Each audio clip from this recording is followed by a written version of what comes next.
Okay, hello everyone, welcome back to the class English.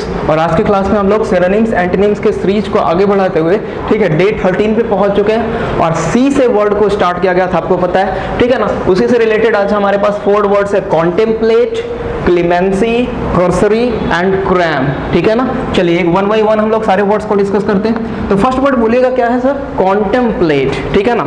तो सबसे पहले आपको क्या करना है, वर्ड को देखकर आपको बताया गया था कि वर्ड को देखकर सबसे पहले आपको ग्रामेटिकल प्रोफाइल समझनी होती है, ठीक है। तो बताइए ये एक वर्ब है, एडजेक्टिव है या नाउन है? खुद बताइए आप लोग। देखिए बहुत सारे स्टूडेंट्स बोल रहे हैं कि सर ये वर्ब है, जो स्टार्टिंग से क्लास अटेंड करते आ रहे हैं उन्हें लॉजिक पता चल गया होगा।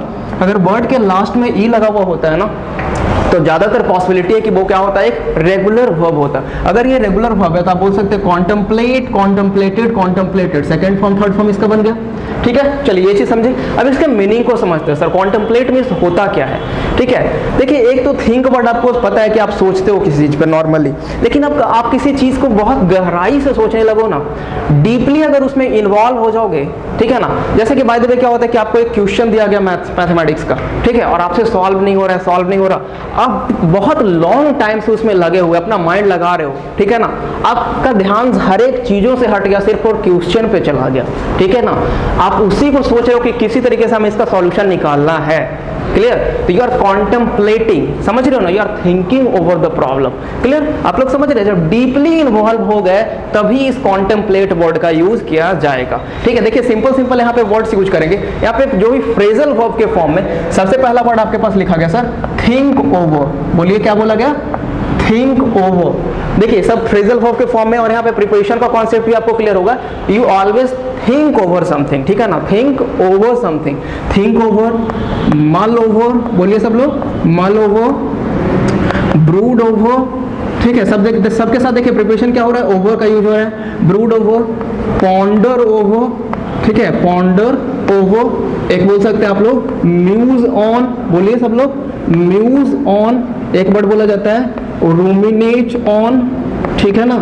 और एक आपका एडिमेटिक एक्सप्रेशन है, बोल सकते हैं आप लोग च्यू द कर्ड, ठीक है, च्यू द कर्ड। देखिए बोलिए, बहुत सारे बच्चे बोल नहीं रहे, ठीक है। आपको बोलना है, जब तक बोलोगे नहीं वर्ड आपके माइंड में सेट नहीं होता है। चलिए तो फर्स्ट वर्ड कॉन्टेम्पलेट का समझ गए, think over, you always think over something, mull over, brood over, ponder over, muse on, ruminate on, और एक वर्ड है आपका च्यू द कर्ड, ठीक है। इसमें थोड़ा सा आपको कवर होगा कि सर ये क्या लिखे हैं, तो ये एक एडिमेटिक एक्सप्रेशन है डियर स्टूडेंट्स, ठीक है ना। एडिमेटिक एक्सप्रेशन भी हम किसी वर्ड का मीनिंग तैयार करते हैं। अब देखिए आपको पता होना चाहिए कि कर्ड होता क्या है, CUDA, कर्ड होता क्या है। तो आप लोग साइंस में आई थिंक पढ़े होंगे, ठीक है, 100% पढ़े होंगे साइंस में। क्या होता है सर? ये हाफ डाइजेस्टेड फूड को हम लोग क्या बोलते हैं? कर्ड। बोलिए सब लोग क्या बोलते हैं? हाफ डाइजेस्टेड फूड, ठीक है। अब देखिए हाफ डाइजेस्टेड फूड किसके पास होता है? तो आप जानते हो कि जो रूमिनेंट एनिमल्स होती है, जो कि काऊ, बुफैलो, ठीक है, तो आपको पता होना चाहिए कि वो क्या करती है, पहले बहुत सारा फूड को देखते हो ना, एक ही साथ लगातार वो रेगुलरिटी के साथ खाए जा रही है। और अपने ऐसा पढ़े होगा आप लोग साइंस में कि एक स्टोमक में सारा फूड को स्टोर करने के बाद फिर से मुंह में लाने के बाद और फिर से उसको च्यू करती है और फिर से दूसरे स्टोमक में ले आए। तो जो पहला वाला जो फूड पहले स्टोमक में जो फूड स्टोर किया गया था ना, वो अनडाइजेस्टेड था, वो पूरी तरह से डाइजेस्ट नहीं हुआ था। उसी अनडाइजेस्टेड फूड को हम लोग क्या बोलते हैं सर? कर्ड बोलते हैं, ठीक है। अब देखिए आप काऊ बुफैलो को ऑब्जर्व करोगे तो उनका मुंह कभी भी रुका हुआ नहीं रहेगा, हमेशा चलता रहता है, ठीक है ना। हमेशा वो च्यू करते रहते हैं, हमेशा च्यू करते हैं। तो ऐसा लग रहा होता है जैसे कि कोई सोच रहा है, ठीक है ना, कोई डीप थॉट में है बेसिकली। उसी से वर्ड बना है रूमिनेट ऑन, किसी चीज पे क्या करना, गहराई से विचार करना, think over, mull over something, ठीक है। चलिए ये वर्ड आप लोगों को समझ में आ गया, कॉन्टेम्पलेट। जैसे सर देखिए एग्जांपल के फॉर्म में आपके पास लिखा गया, he contemplated the meaning of the poem for a long time. देखिए एग्जांपल जब सेंटेंस में भी आप यूज करेंगे ना वर्ड को, तो और क्लैरिटी आती है। जैसे लिखा गया, he contemplated the meaning of the poem for a long time. जैसे आप एक पोएम की स्टडी कर रहे थे, ठीक है ना। अब जानते हैं कि पोएम का एक मेटामॉर्फिकल मीनिंग होता है, ठीक है, एक डीपेस्ट मीनिंग होता है। जो लिखा हुआ होता है वो तो एक ऐसे ही लिखा हुआ, उसका मीनिंग आप डीप समझना होता है, ठीक है। तो आपको क्या करना है, कॉन्टेम्पलेशन में जाना होता है, आपको थिंक ओवर, बहुत ही गहराई से सोचना पड़ता है कि आखिर पोएट क्या बोलना चाहते हैं, ठीक है ना। तो वही लिखा गया, he contemplated the meaning of the poem for a long time. चलिए ये वर्ड आप लोगों को समझ में आ गया होगा, क्लियर हो गया।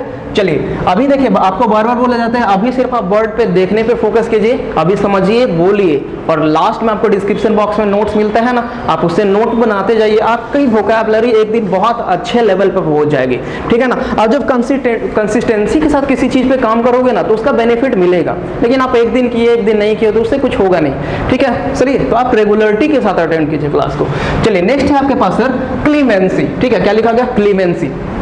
अगर इसके ग्रामेटिकल प्रोफाइल की बात करें सर, तो ये ग्रामेटिकल प्रोफाइल में अपने आप में क्या है? एक नाउन है, ठीक है। अगर ये नाउन है तो इसका जितना भी सिनोनिम्स हम लोग लिखेंगे वो नाउन के फॉर्म में होना चाहिए, ठीक है ना। ये चीज समझ रहे हैं? अब देखिए नाउन के फॉर्म में होना चाहिए। क्लीमेंसी का मीनिंग हम लोग समझते हैं, तो एक सिंपल सा एग्जांपल लेते हैं। बेसिकली जैसे क्या होता है कि एक क्रिमिनल को अरेस्ट किया गया, ठीक है ना, एक थीफ को अरेस्ट किया गया, एक बदमाश आदमी था उसे अरेस्ट कर लिया गया, ठीक है, और कोर्ट में आर्गुमेंट होने के बाद वो दोषी भी, गिल्टी भी साबित हो जाता है और उसे क्या सजा सुना दी जाती है, उसे इम्प्रीजनमेंट दी जाती है। इम्प्रीजनमेंट जानते हो आप लोग? जेल की सजा, ठीक है। इम्प्रीजनमेंट की सजा दी गई 10 ईयर्स की, ठीक है। अब देखिए क्या होता है कि उस घर में कमाने वाला बेसिकली क्या है? वही एक बंदा था, ठीक है, वही एक बंदा था पूरे घर को चलाने वाला, और घर में कोई देखने वाला नहीं है, सब बच्चे छोटे छोटे हैं। तब क्या होता है कि एक हमारे इंडिया में ऐसा होता है कि सबसे ऊपर है क्या? प्रेसिडेंट, ठीक है ना। सबसे ऊपर जो पावर होता है वो किसके पास होता है? प्रेसिडेंट के पास। तो वो जो क्रिमिनल है वो किसके पास जाता है? प्रेसिडेंट के पास। किस लिए?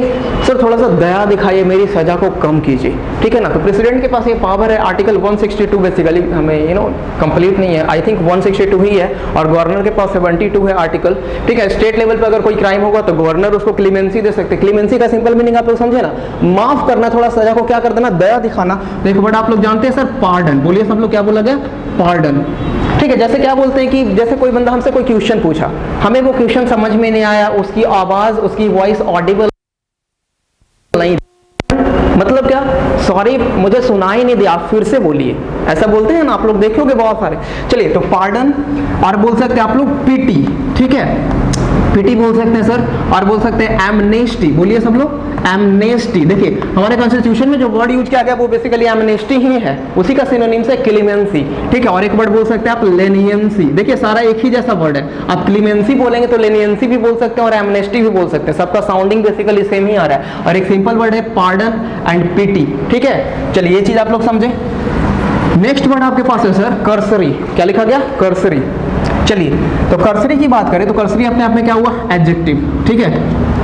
अब जैसे क्या होता है कि आप बाइक से जा रहे हैं, देखिए एग्जाम्पल पे आप ऑब्जर्व कीजिएगा, ठीक है ना। आप बाइक से जा रहे होते हैं, अब जाहिर सी बात है बाइक का स्पीड, ठीक है, थोड़ा सा स्पीड में जा रहे हैं आप, है ना, मोशन थोड़ा सा ज़्यादा है। अब क्या होता है कि बगल से कोई आपके जान पहचान का इंसान गुजरता रहता है, ठीक है ना, कोई भी आपका एक्वेंटेंस जिससे आप जानते हो वो गुजर रहा होता है, ठीक है। तो आप बाइक स्पीड में ले जा रहे हो तो ठीक है, आपका ध्यान तो बाइक चलाने पे है, लेकिन ऐसा आपको लगा ना कि कोई मेरा फ्रेंड उधर जा रहा था, आप एक नज़र उस पर आपका नजर गया, ठीक है, लेकिन आप बाइक से थे तो आगे निकलते चले गए। देखिए सीन आपको समझ में आ रहा है ना। तो एक नजर जो आपने देखा ना, एक झलक जो आपने देखा ना, उसी को हम लोग बोलते हैं कर्सरी ग्लैंस। क्या बोला जाता है सर? Cursory glans. जब एक नजर, आप एक झलक किसी को चीज को देखते हो, ठीक है। देखिए लुक का बहुत सारा सेंस आता है, लुक, वॉच, सी, ग्लेयर, स्टेयर, गेज, ठीक है, बहुत सारा वर्ड आएगा और सबके कॉनोटेशन का फर्क है, ठीक है। लुक का मीनिंग कुछ और होता है, वॉच का मीनिंग कुछ और होता है, ग्लेयर, स्टेयर, सबका मीनिंग चेंज हो जाता है। सिमिलरली कर्सरी ग्लैंस की बात करें तो कर्सरी बिल्कुल एक झलक है, ठीक है, किसी चीज का। जैसे आपको एक दिया गया पेपर पढ़ने के लिए, आपने एक नजर देखा और रख दिया, उस पर ज्यादा गए नहीं, तो एक नजर, वो भी क्या है सर? कर्सरी ग्लैंस है, ठीक है। तो कर्सरी के लिए हम बोल सकते हैं कि बहुत ही फास्ट होगा सर, क्या होगा? क्यूक होगा, क्यूक। और आपको पता है एक कार का नाम है स्विफ्ट, पता है आपको? स्विफ्ट, और उसका एक मॉडल आता है स्विफ्ट डिजायर करके। तो बताइए उस कार का नाम स्विफ्ट क्यों रखा गया, आपको पता है? देखिए तो स्विफ्ट का मतलब ही होता है सर फास्ट, वेरी फास्ट। उस कार में ये क्वालिटी है कि वो स्पीड बहुत जल्दी पकड़ लेता, ठीक है ना, इसी वजह से उसका नाम रखा गया है स्विफ्ट। देखिए आपको बताया गया था कि कोई भी चीज का नेम रखा गया है ना, कोई भी ब्रांड है, कोई भी प्रोडक्ट है, बेसिकली उसका कोई नेम है तो उसके पीछे कोई लॉजिक काम करता है, ठीक है। हम इस पे भी एक पार्टिकुलर क्लास करेंगे कि आखिर डव साबुन का नाम डव क्यों रखा गया है, और रिलायंस का नाम रिलायंस की, और बहुत सारी चीजें हैं, ठीक है। पल्सर एक बाइक है, अपाची है, सबके पीछे लॉजिक है सर, ठीक है। तो उसी तरह से एक वर्ड आप बोल सकते हैं क्या, स्विफ्ट, बोलिए सब लोग, स्विफ्ट। एक वर्ड बोल सकते हैं हरिड, ठीक है, बहुत जल्दी में, हरिड, ठीक है। और एक बोल सकते हैं फ्लीटिंग, बोलिए सब लोग, फ्लीटिंग, ठीक है, फ्लीटिंग ग्लिम्स, फ्लीटिंग, बहुत कम टाइम के लिए थे, एक नजर। चलिए ठीक है, ये वर्ड आप लोग समझ गए, कर्सरी। अब देखिए नेक्स्ट वर्ड है हमारे पास क्रैम, बोलिए सब लोग क्या है, क्रैम। तो आपको एक लॉजिक बताया गया था, बहुत सारे स्टूडेंट्स देखकर ये समझ रहे हैं सर क्या है, वर्ब है, नाउन है या एडजेक्टिव है। देखिए बहुत सारे स्टूडेंट्स बोल रहे हैं कि सर ये एक वर्ब है। आप लोग पता है कि जब वर्ड के लास्ट में कॉन्सोनेंट होगा उसके पहले अगर वॉल होगा तो इस कॉन्सोनेंट को डबल करके ईडी ऐड करते हैं ना। तो क्रैम, क्रैम्ड, क्रैम्ड, इसका सेकेंड फॉर्म थर्ड बन जाए। ऐसे तो क्रैम का मतलब रट्टा लगाना भी होता है, जैसे आप किसी चीज को रटने लगते हो बैठकर, वो भी क्रैमिंग है। लेकिन यहाँ पे क्रैम हम किस सेंस में यूज किए हैं, तो देखिए क्रैम बेसिकली क्या होता है, जैसे क्या होता है कि आप, बहुत सारे स्टूडेंट्स का ये आदत होता है कि अगर बाय द वे घर जा रहे हैं वो, तो एक तो मैनर होता है कि कपड़ा बहुत सरिया के, है ना, बहुत ही सिस्टमेटिक वे में अपने बैग को अरेंज करते हैं। और एक बंदा क्या होता है कि पूरा कपड़ा उठाया और उसमें डालते जा रहा है, जिसको बोलते हैं पूरा ठूस दिया बैग में, ऐसा बोलते हैं ना। मतलब चैन भी नहीं लग पा रहा है उस बैग का, और चैन लगा भी तो टूट गया, समझ रहे हो, इतना ज्यादा ठूस दिया उसमें कपड़ा। उसी सेंस में हम लोग वर्ड यूज करते हैं क्रैम, ठीक है ना। जैसे आप देखोगे, एक और एग्जांपल समझते हैं, आप लोग मार्केट में जाते हैं टेडी बियर खरीदने के लिए, ठीक है सर।